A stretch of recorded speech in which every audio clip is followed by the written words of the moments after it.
The Auburn Tigers can absolutely take down the Florida Gators in the Final Four on Saturday.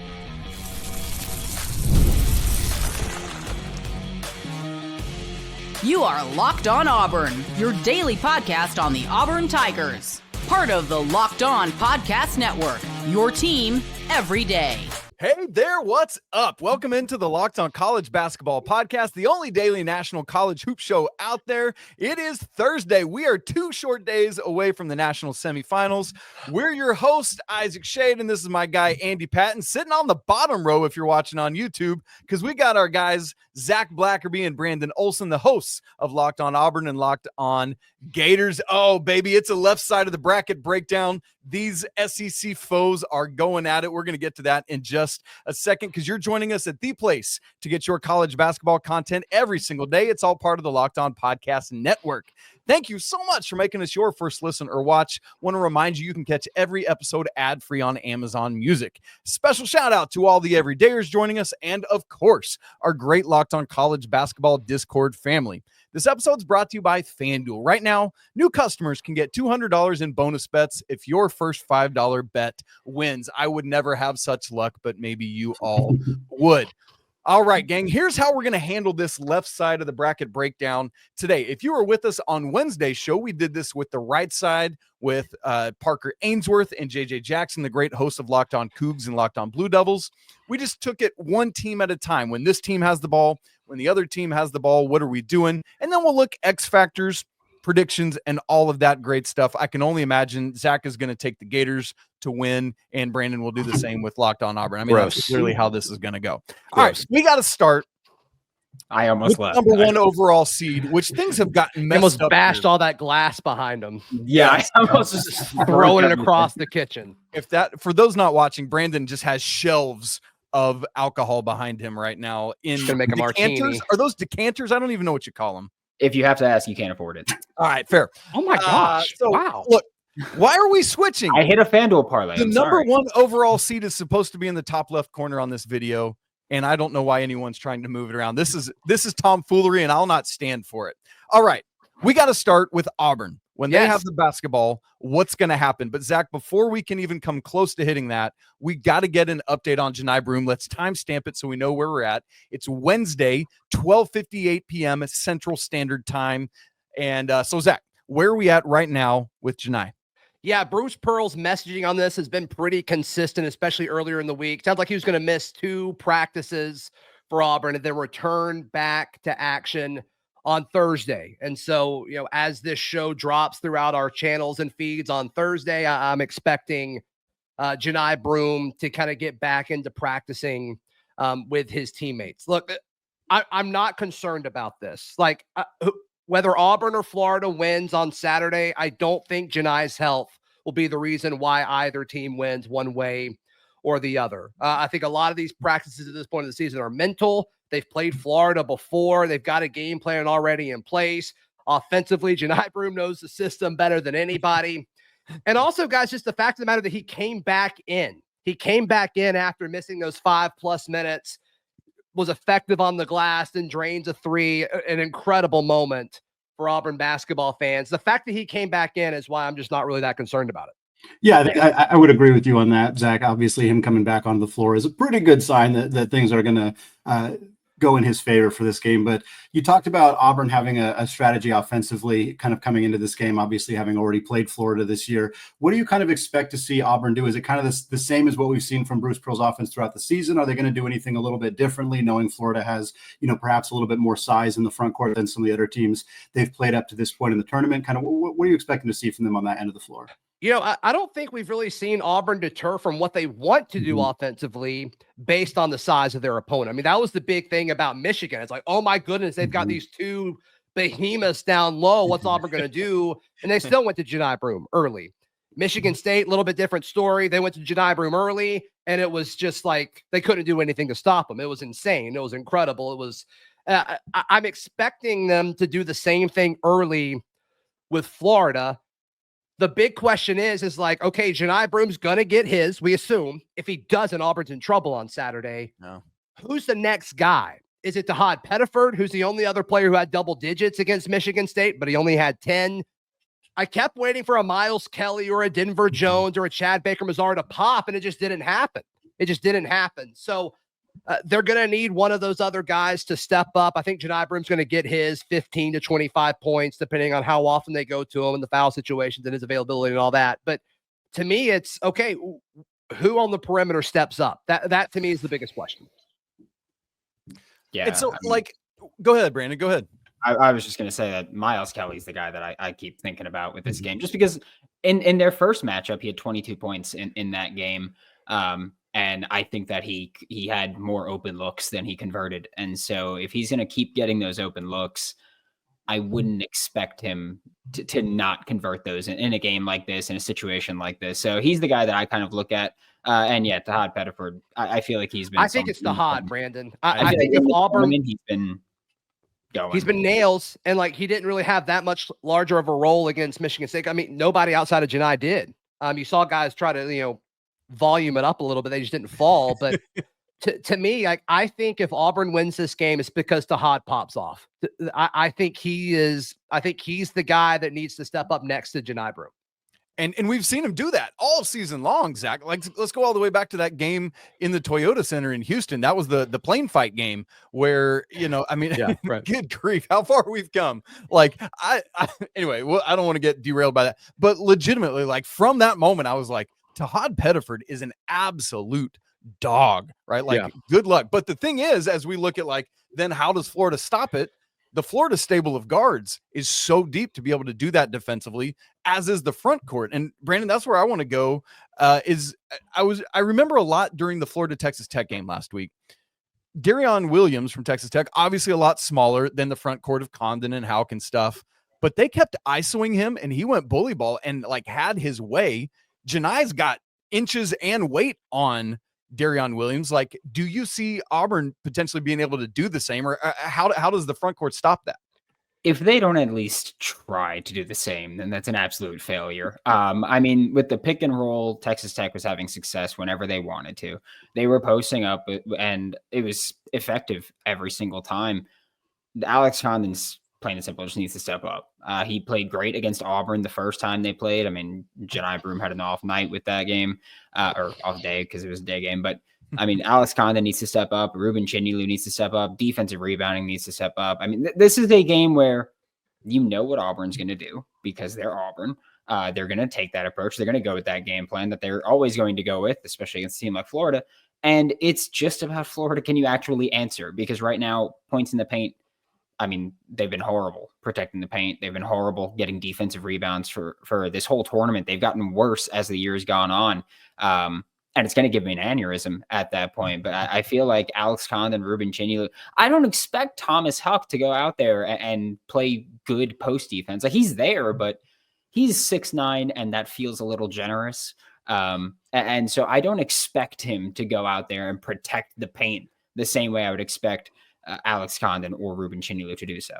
How you think? Yeah, I mean, I think Auburn's trio around the basket is a big part of all of this, as you've mentioned, especially with how Florida played against UConn and Texas Tech just most recently. But I mean, with Johni, sure, that's a big part of this, but Dylan Cardwell has had an incredible NCAA tournament, both from a production standpoint and an impact standpoint. And then Chaney Johnson as well, as far as, he's able to score. He's a problem that you've got to prepare for. I'm curious to see how much they go to those guys and just kind of the chemistry that they have around the basket as far as being able to move the basketball and, create shots and opportunities for each other. I think that is a matchup here that favors Auburn. That Dylan Cardwell was in serious foul trouble last time that Florida and Auburn played. So that was the one reason he wasn't a huge factor. That's a great point, Brandon. He played 20 minutes because of foul trouble. Chad Baker-Mazara had a few fouls, which is, I mean, everybody expects that at this point. Did y'all see somebody tweeted out, hey, nobody's talking about it, but Chad Baker-Mazara has been on his best behavior, and he retweeted it Wednesday morning. I think that's hilarious. It's because his hip is all acting up and he's like an old man, Yeah. All those Alabama players just kept elbowing him, and everybody just seemed okay with it. So that was insane. ZB, one more question since we're still talking Auburn's offense. Obviously, Johni Broome is typically their leading scorer, and we're expecting him to come into this game healthy.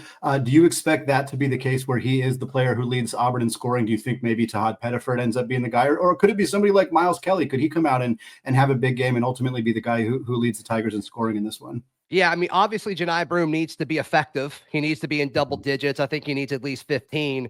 But I tell you what, if Johni Broome gets at least 15 to 20 and he doesn't lead Auburn in scoring, I think Auburn wins. Makes a lot of sense. Well, folks, we're going to flip this thing. We're going to flip it. We're going to talk about Florida's offense. How on the heck you try to slow down Walter Clayton, if you can slow down Walter Clayton, what we expect Auburn already to do. Dreading it. Yeah. Already. I've been dreading it all week. I think you're not alone in dreading how that's dread from it, run from it. Walter Clayton Jr. is coming all the same. Don't worry. Inevitable. He is inevitable. We're going to talk about that coming up here in just a second.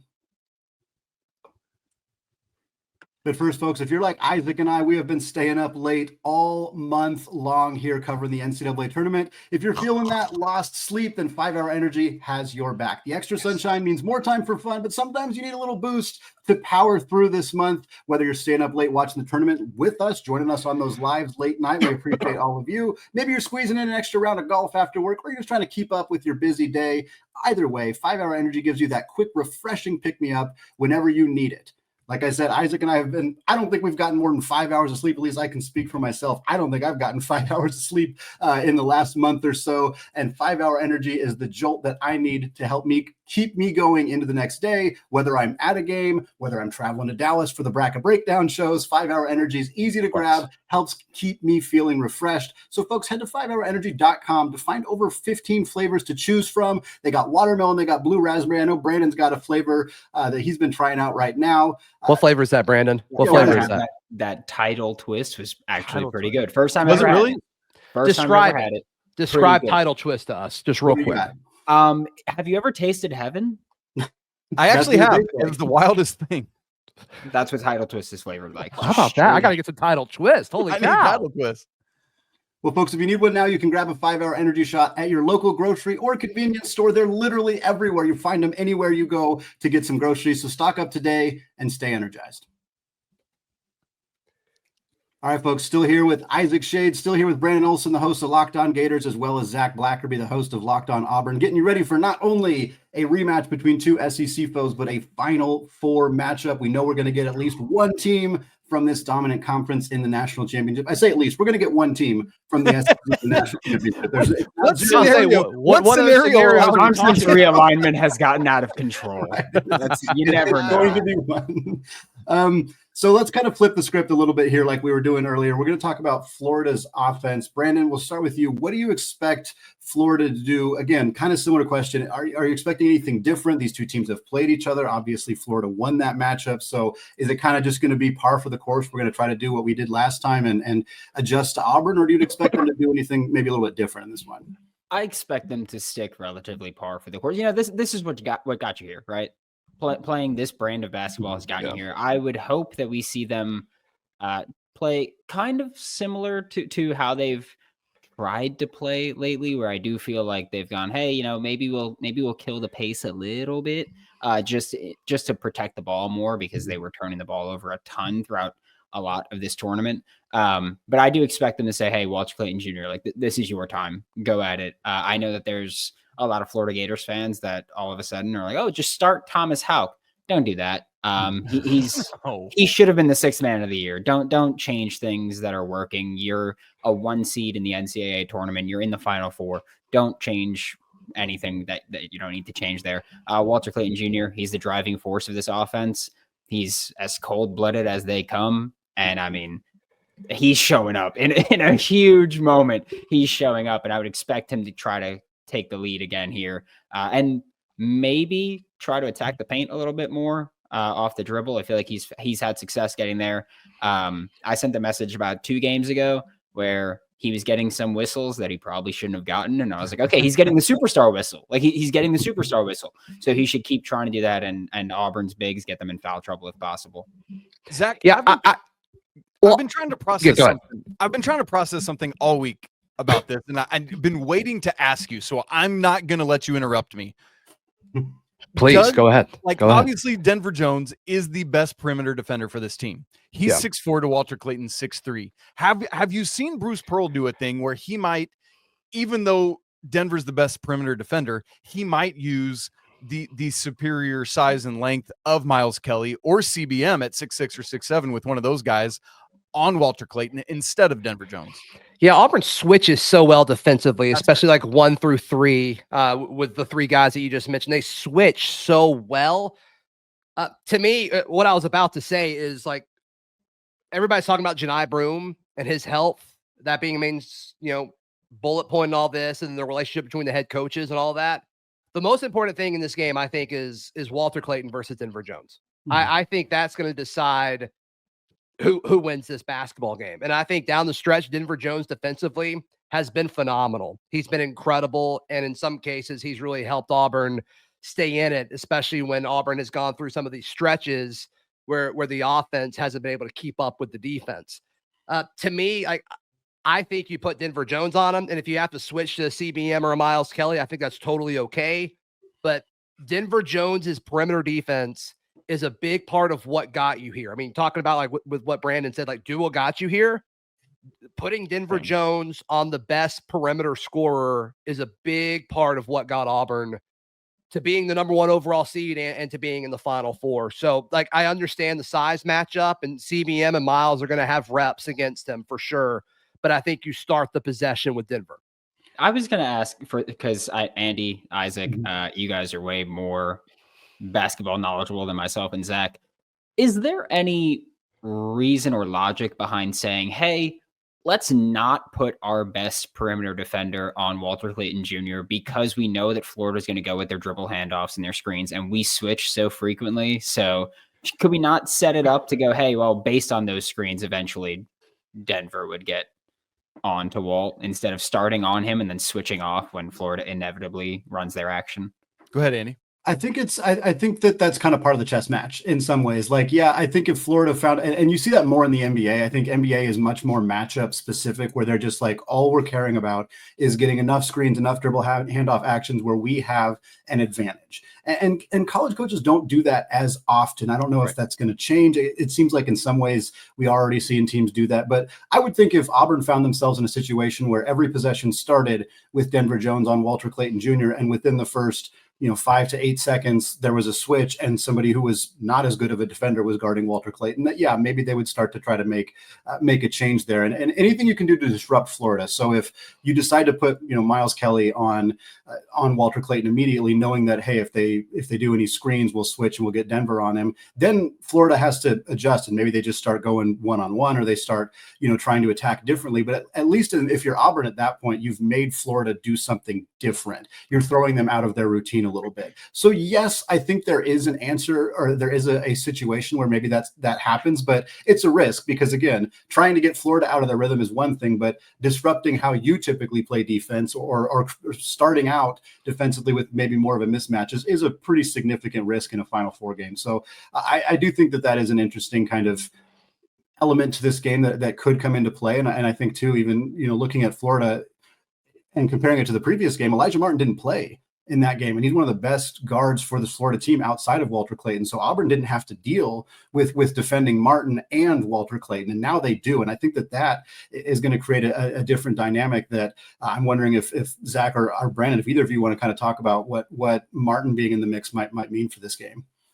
Yeah, I think that he's just such a, I feel like he's just a spark for this offense. He makes the transition plays. He's, in my opinion, the best perimeter defender on Florida, even though Florida doesn't typically, match up, our best perimeter defender against your best ball handler. But I think that he adds a lot to the offense. He's played fairly well. Didn't shoot too well against Texas Tech. He had some open threes and missed them. But prior to that, I mean, you lose the UConn game without him. We're not even having this conversation without Elijah Martin because Florida loses the UConn game. He had 12 of their points in the first half, and he was averaging 14. So he's been a driving factor here. He provides some juice.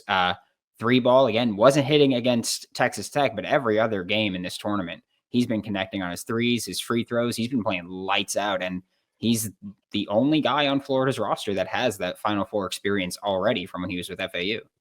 And I mean, both of these rosters, I mean, we just keep listing guys, and you could do it for both of these teams. I mean, both of these teams offensively and defensively, for that matter, they can throw so much at you.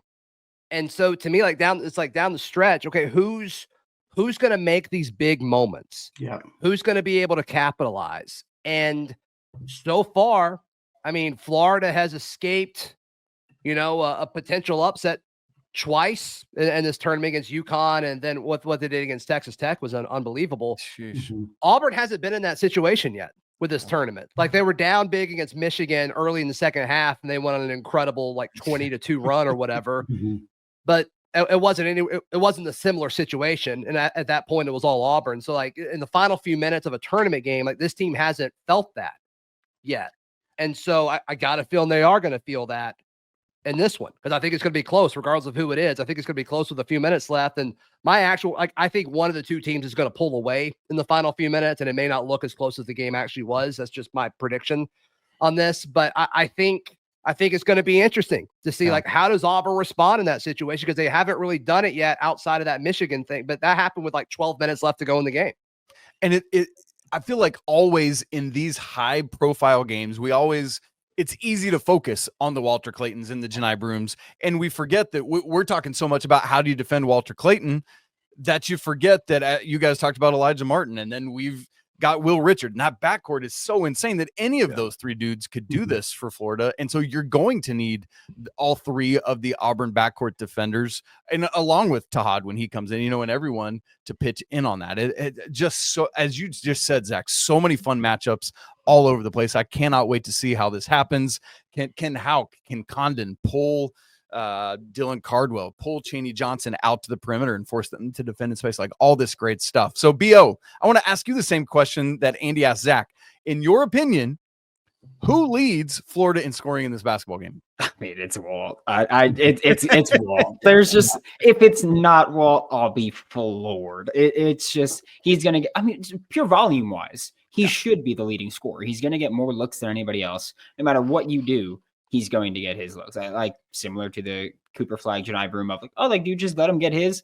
I feel like you have to with Walt, because he's going to get his shots up. He's going to get his looks. They're going to draw things up to get him involved. And I am interested to see what happens, though, because Texas Tech, he wasn't as involved in the offense in the first half, partially because he was playing his tail off defensively in the first half. And so I would assume that he has to do the same thing against Auburn. And I'm curious if making him work more on defense is the best way to try to slow him down on offense. Yeah. I love it. Well, we got to get to, we're talking about these leading scores. We got to get to X factors. Who's an X factor player? What's some X factor stats that could determine this game? And we got to make game predictions. And I got to ask Zach, how come Auburn can't have a previous Final Four participant like the other three teams in this field? That's Bush League from Bruce Pearl's boys. We'll talk about that in just a second.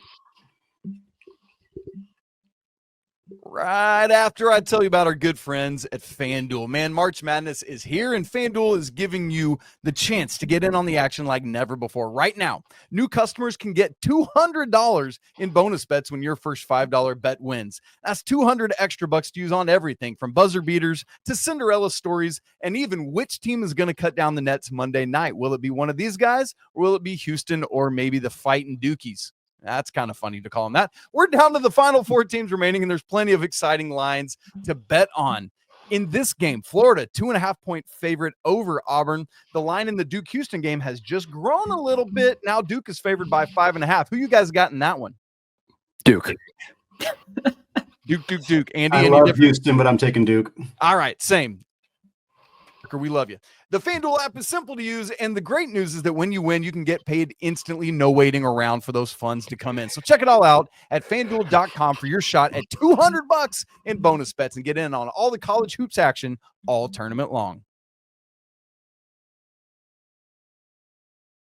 Zach, I'm pretty disappointed in the fight in Bruce Pearls, and here's why. Brandon talked about it. We got Elijah Martin on the Gators, who has previous Final Four experience with FAU. For Houston, we've got LJ Cryer, who has previous Final Four experience at Baylor. And for Duke, we've got Mason Gillis, who was in the national championship game last year with Purdue. Come on, what's up with Auburn? Why can't they get on this train? I know it. All this Auburn team has done is have one of the best regular seasons ever and win the strongest conference ever. But yeah, sorry we fell short in that category. Well, sorry, I think that's why you're 2.5-point underdogs in this thing. All right, Brandon, let's start with you. In your opinion, who is the biggest X factor player in this game? I think it's Alex Condon. He's the guy that I've been very critical of lately. I've been very unhappy with his play during this tournament since the start of the SEC tournament. I think he's been just not being himself, and he sprained his ankle about a month and a half ago. And maybe my theory is that playing in tournament situations where he doesn't have as many days off in between consistently. The SEC tournament, they played 3 days in a row.